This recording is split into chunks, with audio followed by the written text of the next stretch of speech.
Hey, what's up? This is Kevin from Kevin's Barbecue Joints, and in this episode, I have Mike Hilburger from Shank Brothers Barbecue in Brisbane, Australia. I got referred to him by Jess Proud from Hardcore Carnivore. Thank you, Jess, so much. It was just unbelievably interesting and funny. I think I laughed more than I've laughed at almost any of my interviews so far.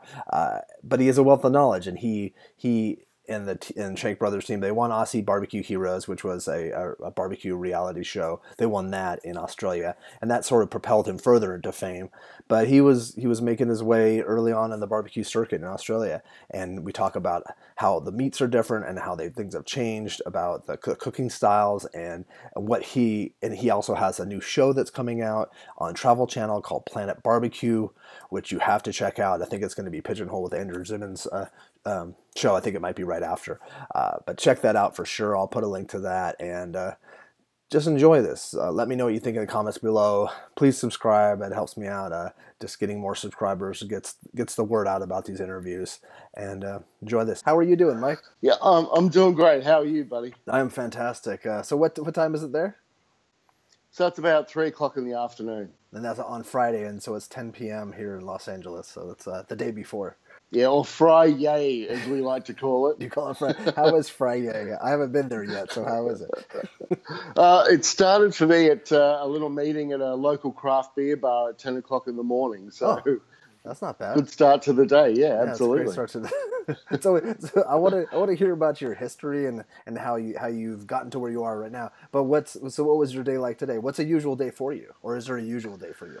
There's no usual day for me. I'm kind of self-employed over about 3 or 4 different jobs. So, I've obviously got the Shank Brothers involvement, and then there's also my thing that I've done for a lot of years, which is a photographer / DOP director. So, shooting stuff for advertising industry.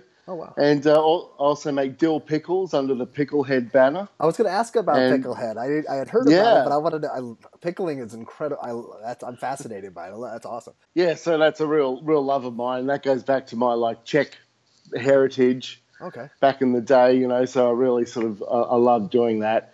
And my wife's an antique dealer. You might see some of the junk behind me. I see. It doesn't look like junk to me. It looks like fun. So, I like to go on her picks and pick out some of the more blokey stuff, Oh, very cool. Oh, that's fantastic. Yeah. sounds like you have an... So never a dull moment, definitely. you have an interesting life that you've carved out for yourself. Yeah. Right now, huh? That's excellent. So how did you get started? Was your family into barbecue, and were you born in Brisbane?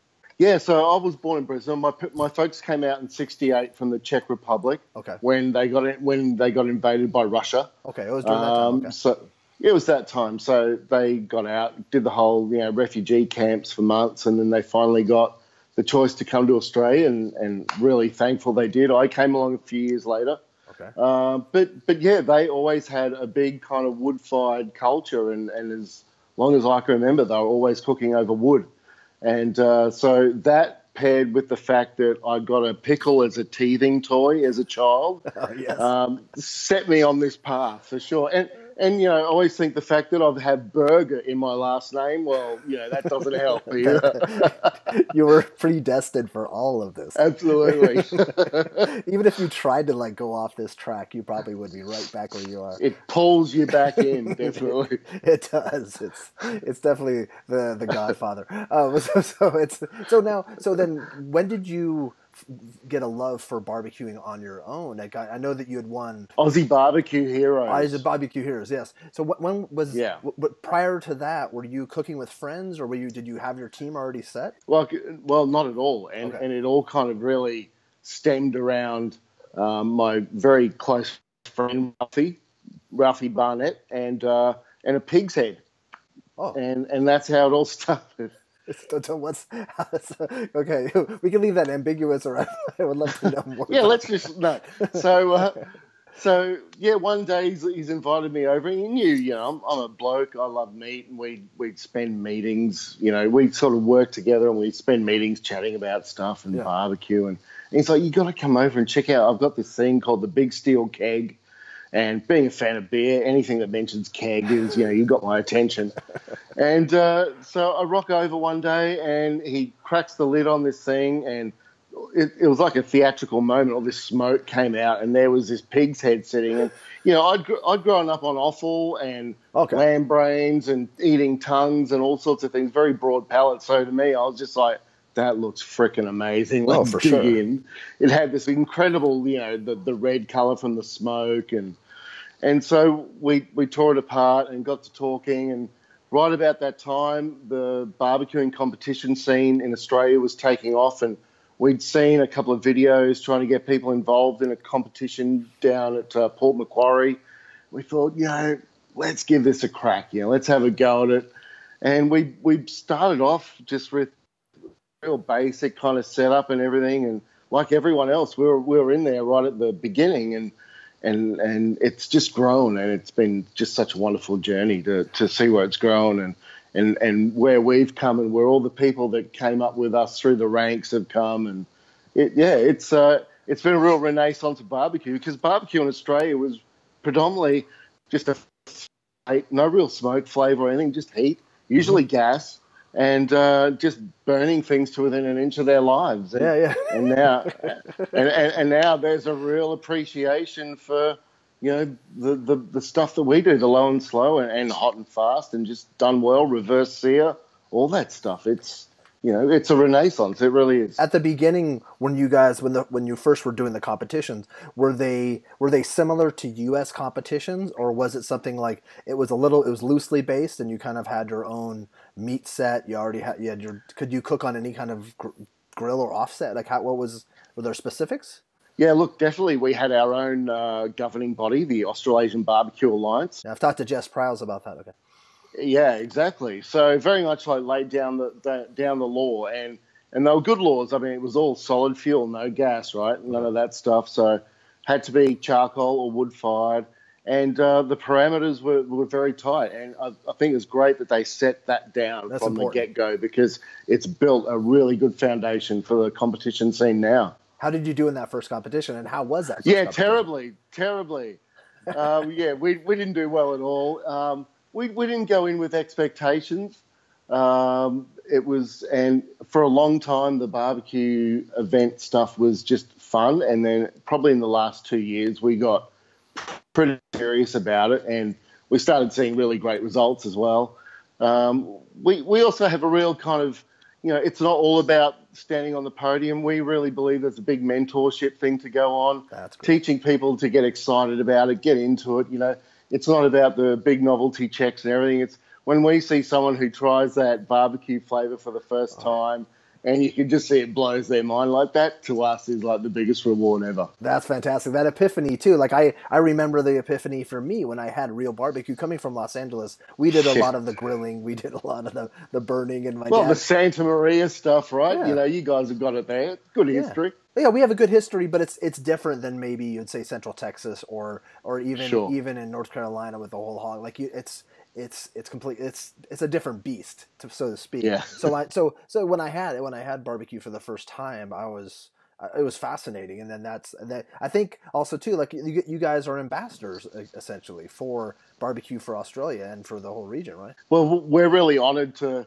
We haven't really gone out and looked for that role, but it's kind of happened just organically. And, we got voted like in the Hall of Fame for the ABA for the first time. And I think it's because we do run classes and we're very open. There are teams now that lock themselves into their marquees and don't allow a lot of, people to see what's going on. We've always been really open about, and because that comes from our love of engaging with the public. And it's, if you want to build a great following, the people that are out there that don't necessarily compete, but just want to have a little sort of taste of that action, and that's where it's at for us, and we love that. That can't hurt you at all. That can only help you.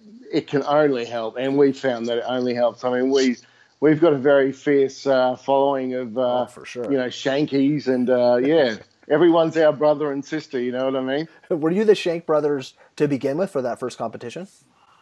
Yeah, absolutely. So it kind of just started. The name came about by Ralphie and I sitting across a boardroom table waiting for some, clients to come along, and we're just blah, blah, blah, barbecue, barbecue, barbecue. And my producer was sitting next to me, and she just kind of piped up, and she said, "What are you guys, the frickin' Shank brothers or something?" And we just kind of looked at each other like, "Hey, we might be able to use that, got it to sign an agreement. It's now all legal and nice and everything." Oh, that's so great. So it just kind of evolved naturally like that. It was great that someone found it offensive and we took it and ran with it. When did you start to realize that this could be something more than just you and a friend going to these competitions? Like, when did the momentum, or when did you start to get recognized within the community? What was, or did you look the same? You were getting recognized to begin with. Sure. You stand out in a good way.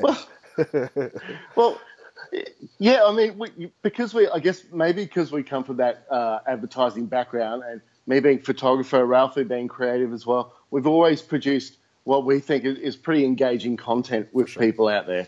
And then I think definitely being on the show, Aussie BBQ Heroes, opened us up to a lot more of the general public rather than just that niche barbecue community. And even though that was 3 years ago, they still replay that every Christmas time, that series. Great. So we always get that little height of recognition happens again.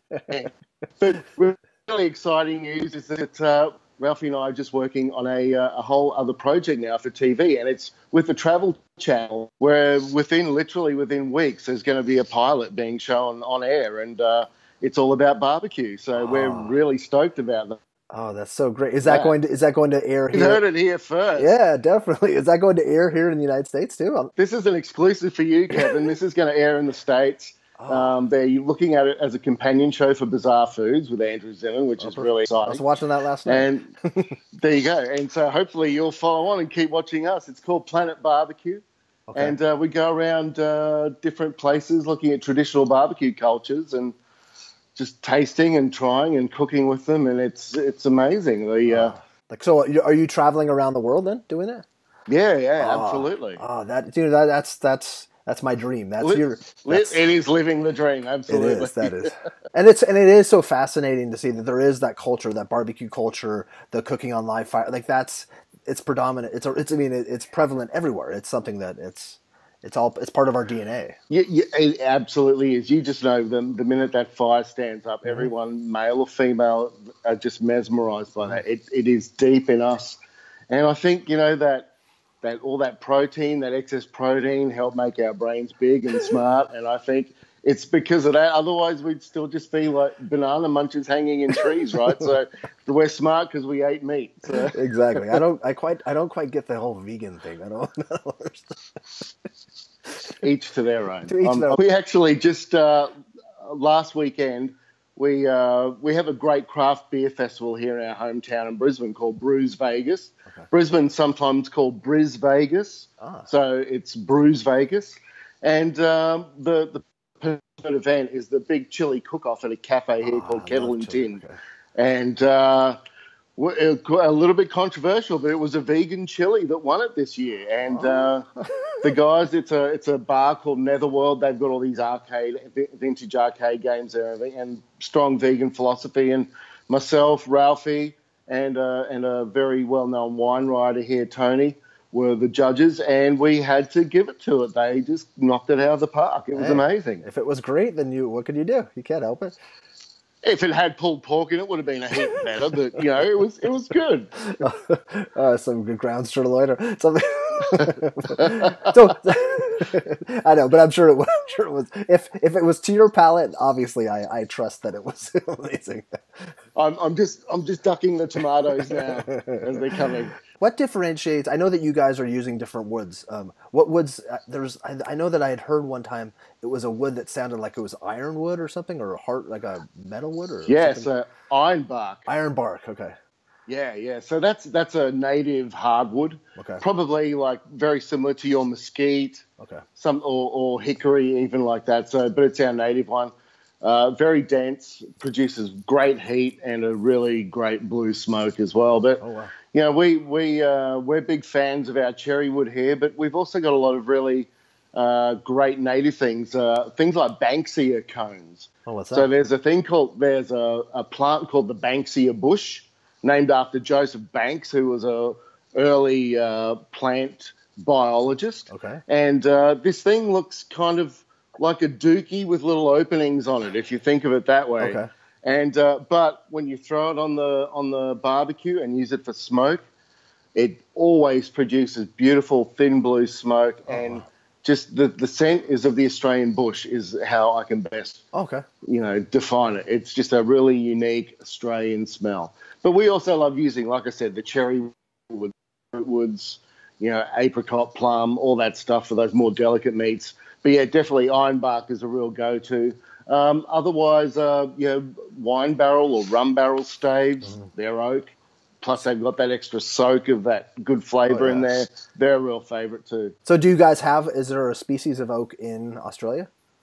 Yeah, there's silky oak. There's we've got white oak here. There's a number of different oaks here. Okay. Yeah. Okay. I didn't know if that was something that was just. I wish I knew, and I plan to know more about woods. So I'm fascinated. I go to wood piles and I film giant wood. It's in my blood, but I don't know enough. And that's one of the things as a barbecue, right? You really have to like tweak that. You starting to identify what the woods are. When you start off, wood is wood, but you just learn after a while how to identify it. It's through the bark and how it weighs and all that sort of stuff. And that's one of the great journeys you can go on as a barbecuer. Oh yeah, and learning how to properly feed the fire and how to get enough oxygen. There's so many facets. Yeah. What do you guys cook on right now? What are you guys cooking on generally? Yeah, we definitely have a bunch of different stuff. We always have. Up until recently, we've been using a reverse flow cabinet smoker.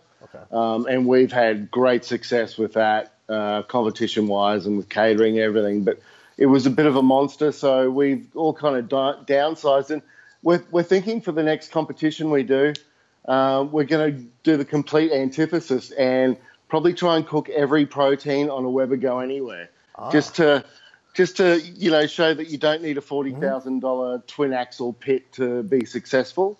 That you can have a red hot go at it with a basic $100 barbecue. So I think that's great. No, that's phenomenal. I think it's important for people to know that because not everyone can drop $2,000, $3,000, $4,000 on something. They just can't. It's just. This is right. Yeah. I used the Weber Smoky Mountain Bullet as one of my first smokers that I used, and it wasn't that expensive, but it did the job. And I've talked to a number of people that everyone has to start on something. And you still see episodes of Pitmasters and the guys are still out on the Smoky Mountains and drums and stuff like that. And I love that. It's a lot of the times the pit is like a hammer. It's not so much about the hammer, but the guy swinging it, right? For sure. So, yeah. And what is the difference? What kind of meats do you guys like? You guys are the briskets different? Are the ribs different? Or things are different? I know, but like how are they different? They're different. I mean, and the differences are becoming less and less as time goes on. Okay. 2 or 3 years ago, if you asked for a brisket here typically was being used for dog food or sausages. Okay. You know what I mean? So there has been like a complete paradigm shift now, and everyone's looking at those secondary cuts, and they are, getting the respect they deserve, and they're also now getting the money they deserve, I guess, too. Well, our internet is only one rung above Kazakhstan, so I really do apologise for my pixelated appearance. No, at times I think that my internet here is just like Kazakhstan, and that's actually too. It is. I use Skype, and it's not the best way to do this. It's the only way that I know that has a proper way to record it well. Sure, but it's amazing. Skype's been around for a long time, and it feels very archaic. I don't know, but actually the fact that you and I can see each other and talk. That's kind of cool. It's kind of cool. Like it's like 10 years ago, we couldn't have done this for sure. Yeah, even maybe 7 years ago. I don't know. So yeah, definitely. so the cuts. So when in the beginning, we'll jump back just a second, just in case it cut off. When you first in competition, so brisket. Were you able to get brisket at the time, or were you able to get the proper ribs, a proper spare, like either spare ribs, or were you baby backs? What were you getting?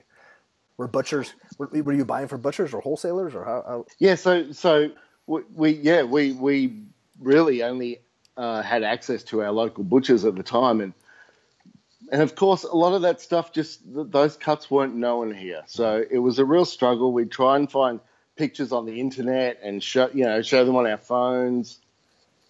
It was a real learning curve. And we did like make a connection with one of our local butchers, Meat at Billy's. And he really got behind the whole scene. He was really keen to learn. So it was us and another couple of teams that we just started getting through that and working through. And we'd go out the back and sit with them and work with them and watch them cut a belly out to make sure that we get a proper rack with the right amount of meat and all that sort of stuff going. So, yeah, it's been a real learning process for everyone. But now all those cuts are kind of like de rigueur, and now walk into that shop and ask for a pack of cut brisket, or you just want the point or the flat, or however 4 or 5 ways you want your pork ribs. Everyone's across it now. How cool is that you were? I'm jumping back to the being part of the forefront, but that's really neat. Like even 10 years from now, looking back, it's going to be exciting to know that you were because the barbecue tradition, like you said, wasn't part of the Australian culture. So it's amazing that it's really cool what you've done. I'm fascinated because it's for us it's a lot older, but I do talk to people like even Ray Lampy from Dr. Barbecue. He talked about the early days when they would send in a postcard to enter a contest and hoping to get it. Like it was archaic to the nth degree. But so now when you see it, like there's a lot of people have, you're one of the forefathers of it, but even though it wasn't intentional, but it must be a cool feeling. Yeah, I mean, I think we just happened to be at the right place at the right time. We all had the passion for it. We just want to just keep driving that. We really love that creative side of it. We don't want to just sit on our laurels. And that's kind of why maybe this year we're pulling back a little bit from the competition side, because it's a little bit like Groundhog Day for us, where we don't really have anything more to prove, and it's kind of just jumping through the same hoops. And so we really want to now go and try and tackle those flavors, we're part of Asia here in Australia, so we really want to pay some homage to those Asian flavor barbecue profiles and really just play with stuff. And, someone at home waiting 12 hours to cook something really isn't a realistic expectation. For sure. So I think the more we can create amazing flavors and dishes for people that find it really accessible and can knock it out in a short amount of time, the more people are going to get cooking over wood and charcoal, It's all about, Australia's got this huge gas culture, and gas to us is a 4-letter word. We want to eliminate that. We want to really get as many people into their Weber kettles, and you find them on the side of the road here at cleanup days, so pick them up, use them, love them, get into it, get some flavor in your meat, and that's what we're trying to show people about. That's so great. So what are your classes sort of, do they come back to that? Are they, when you give your class, are you trying to, so tell me about your classes, and how long have you been doing those classes? So classes we've been doing a couple of years, and they range from intensity from dedicated to like full-on low and slow nerds, right down to, like I just said, the kettles you find on the side of the road and you just want to learn. And that's the ones that I really love doing, is where you're getting people to throw away the gas bottle, come in, light up a chimney, get some coals lit, get in touch with your inner caveman again, and just, cook some fantastic meat. So how many people are usually in your classes, and how often do you offer them? I like to keep them pretty intimate, so, sort of 10 to 15 people. Like to do some real one-on-one, a lot of serious tasting. No one leaves sober or hungry, believe me. That's awesome. How often? There's one coming up. Do you have one coming up in April? Is that?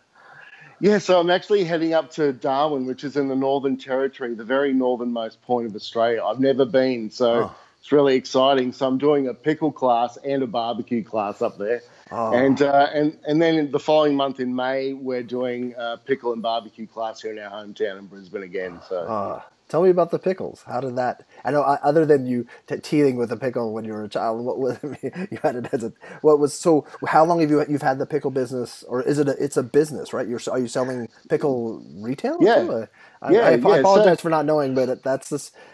I read about it offhand, so it was on my notes. So the pickle stuff really started. It was in 2012. My wife and I went to the States, our first visit over there, And we hit New York, and I was like just smashing a different jar of pickles every day. I was just in seventh heaven. And finally, like within like about 4 or 5 days before we were about to go home, it dawned on me that I was going to be deprived of all this kind of selection, and I'd be back to our measly 2 or 3 brands that we had here. And I was like, I've kind of learnt enough from being here to give it a crack myself. So, of course, as every good son does, I hit my mum up for a recipe. And she, of course, had a good Czech recipe for pickles. I modified it somewhat to suit, our Australian kind of climate and conditions. Okay. And I just started making them for myself. And then, I'd take the odd Instagram photo and someone would say, hey, make me a jar. And a cat got wind of it, and then someone else got wind of it, and it kind of grew from there. And I bootlegged pickles for about 3 years. Nice. Just totally doing it out of our kitchen at home, fully illegal, and then a little magazine called Gourmet Traveller got a hold of me and decided to do a story on our pickles. And I thought, well, I better get legal before that hits the newsstands. And we did it. It's the best thing ever. We now sell pretty much all up and down the east coast of Australia. We do catering size quantities, and it's really just my wife and myself. One day a fortnight, we make a batch. We go through 70 or 80 Ks of cucumbers, so probably about 150 pounds of cucumbers in a batch. And that sort of satisfies our immediate circle of bars and restaurants, and it's all super local. And we're not trying to take over the world. We're just trying to make a bloody good pickle. So. That's great. So is there anywhere in the States you can get them, or is there any way I could send you a check or send you a PayPal? And get something? Do they travel? They sadly they don't travel without refrigeration. Okay. Yeah, that's not going to work right now. Yeah, it's not going to. But that is the dream, to sell pickles to America. It'd be like selling ice to Eskimos. One day it will happen, I'm sure. When I come to Australia, then I'll have some pickles. I will hook you up royally. I love pickles, just almost not as much as I love barbecue, but close, very close. I'm just salivating talking about them right now. So. I know. I have these weird dreams of going to pickle factories and filming them making the pickle. I just love. It's a great companion too for the the savoriness of barbecue. It's a perfect. It's the perfect foil for barbecue, just cutting through that fat and everything. And like you say, my favorite show on cable is How It's Made, and I wait there for the pickle factory or the jalapeno factory or whatever to see how the big boys do it, because we're all totally by hand. Every aspect of what we do is all handmade, so there's no mechanization at all. But that's part of the charm, I guess. I'm extremely proud of you. That is just the best. That is so great. So what's coming up for you other than Planet Barbecue's coming up, and then when would we possibly see that? Would that be something so you're doing the pilot? So it's a little off, right? It's a little ways off. So well, it's actually just in final stages of post-production now. So. We would be expecting sometime within the next month or two that it's going to start to get some slots on TV in America. And, of course, it's all up to how it rates and how it performs. And hopefully the Australian accent still holds some gravitas over there. And, it still does. I was actually thinking earlier today, I'm I wonder if there'll be things I can't understand, because although we speak the same language, we don't speak the same language. I have a friend whose uncle is a Bobby in London, and he'll call and for 10 minutes I can't understand a thing he's saying. That's hard work, right? Yeah, you have to tune into that stuff. Yeah, then after a while, all of a sudden it's speaking, it's good. So then, do you have any aspirations of eventually opening up a restaurant? Or the world that you're in, do you enjoy that enough that it's a very different story over here in Australia to America as far as all that stuff goes. Our labor costs are a lot bigger.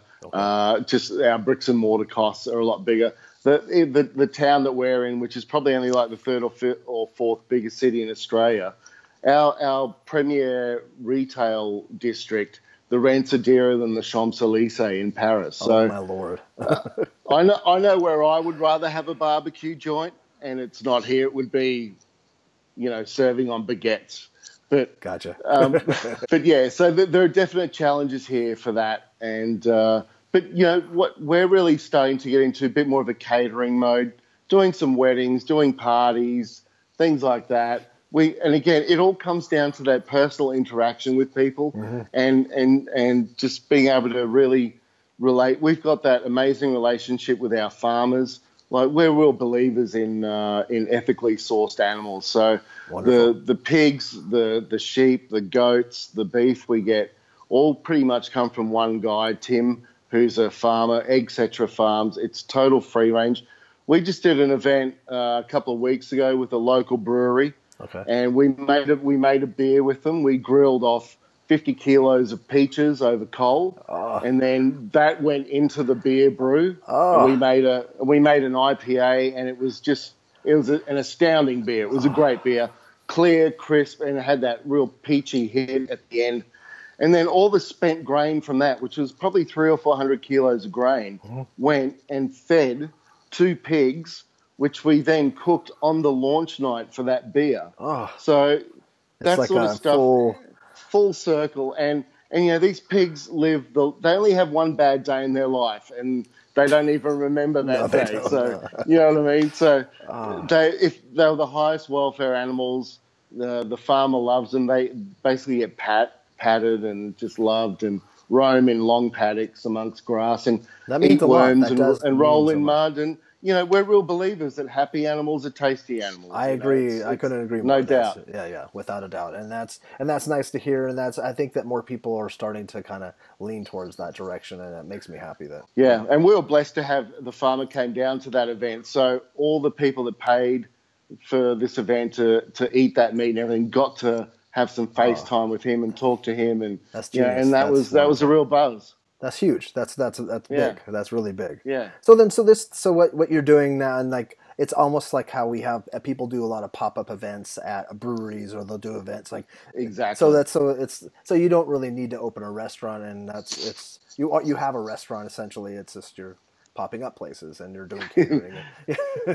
And our restaurant moves around the place. We've got some really great, there's a venue called Wandering Cooks, which is like an incubator for small businesses. And it's where we make our pickles. It's basically commercial kitchens you can hire. They have a great bar, a great space. So we've done a ton of pop-ups there and classes there.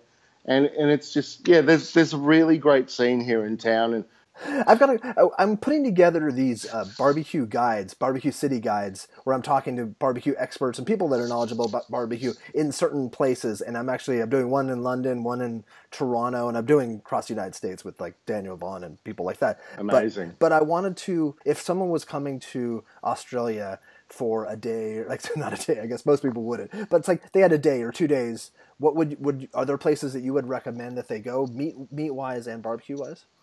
Yeah, most definitely. One of my favorite all-time places, and it's not just because it's stumbling distance from home, but it's called Brisket Bar, and those guys have a proper smoker in there. They've got like 11 taps of craft beer that's continuously changing. They just got voted one of the 10 top bars in Australia. Oh, cool. It's an amazing place.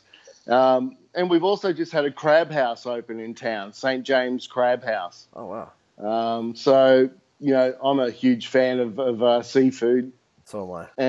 And that place does it, probably the closest to what I've had in the States. So really on par. Yeah. Are there other places, like say do you ever travel to Perth or to Sydney or to any other, are there any other places other places in Australia doing it right barbecue wise that you know of?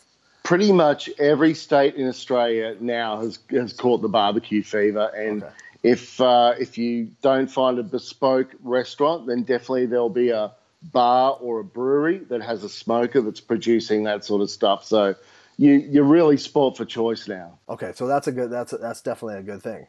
Oh, excellent. Absolutely. So do you think you'll be in Brisbane forever, or do you think you'll ever move to the States or move? Look, I always tell my wife, I would happily, I love LA, myself. We've got our godchildren are over there, so we visit reasonably regularly. And I really love the place. I love the beachside suburbs, around Playa del Rey, that sort of place. Yeah.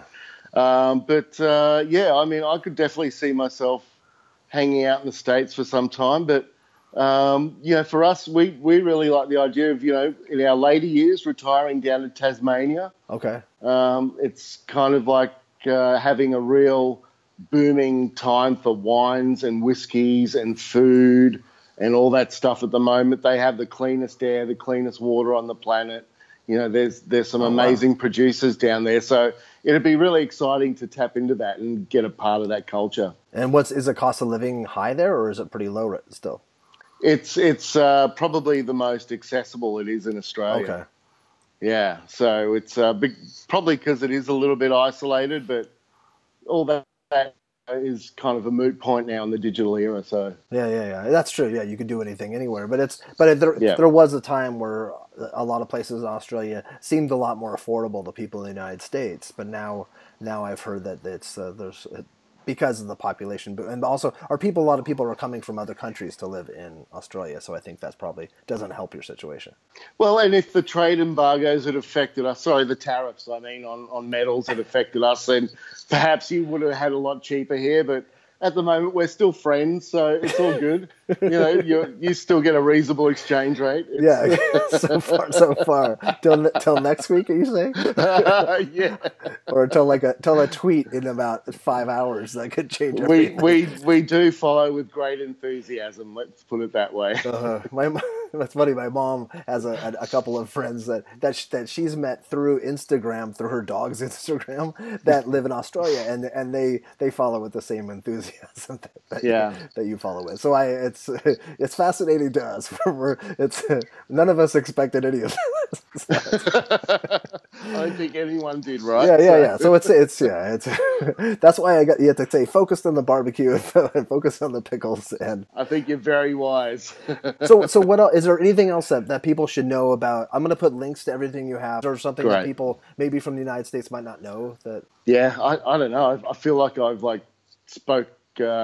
talk your head off. No, so, I don't know if you had a chance to come up. I don't feel like I've come up for air. No. I don't know if you've managed to get a word in edgewise. No, I have. I think there's some times I feel like I'm talking too much.